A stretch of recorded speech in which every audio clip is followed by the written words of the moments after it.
আজকে আলোচনা করব বায়তুল মাকদাস কতবার অন্যরা দখল করেছিল। আজকে এই ধরনের প্রশ্ন এবং উত্তর আপনাদের সামনে আলোচনা করব। ভিডিওটি ভালো লেগে থাকলে চ্যানেলটিকে সাবস্ক্রাইব করে পাশে থাকবেন সবাই। তো যাই হোক, শুরু করছি।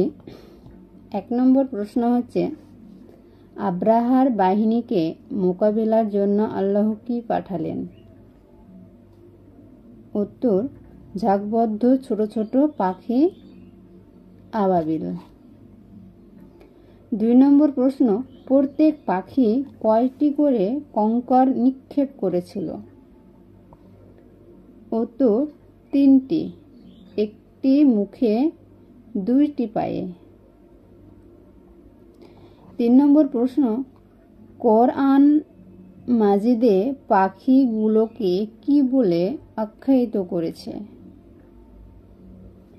উত্তর, আবাবিল, ঝাঁকবদ্ধ ছোট ছোট পাখি। 4 নম্বর প্রশ্ন, কোন সূরায় এ বিষয়ে আলোচনা করা হয়েছে? উত্তর, সূরা ফিলে।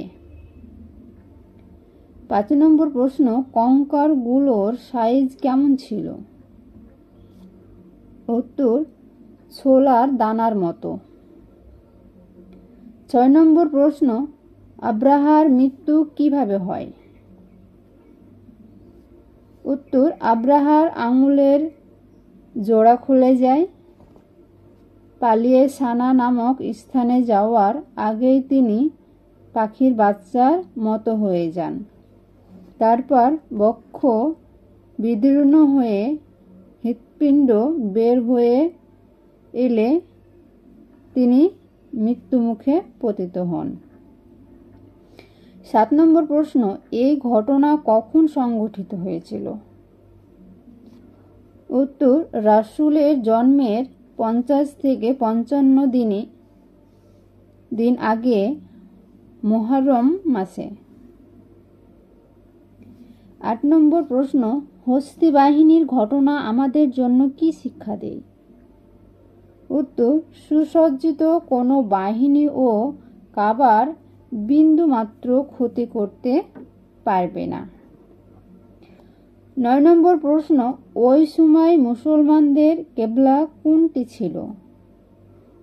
উত্তর, বায়তুল মাকদাস। 10 নম্বর প্রশ্ন, বায়তুল মাকদাস কয়বার অন্যরা দখল করেছিল? উত্তর, 2 বার। বক্তে নাসর 587 সালে এবং রোমানরা 70 খ্রিস্টাব্দে। আজকে এই পর্যন্তই। আবার পরের ভিডিওতে আরও নতুন নতুন প্রশ্ন এবং উত্তর আপনাদের সামনে আলোচনা করব। ইসলামিক প্রশ্ন এবং উত্তরগুলো যদি ভালো লেগে থাকে তাহলে চ্যানেলটিকে সাবস্ক্রাইব করে পাশে থাকবেন সবাই।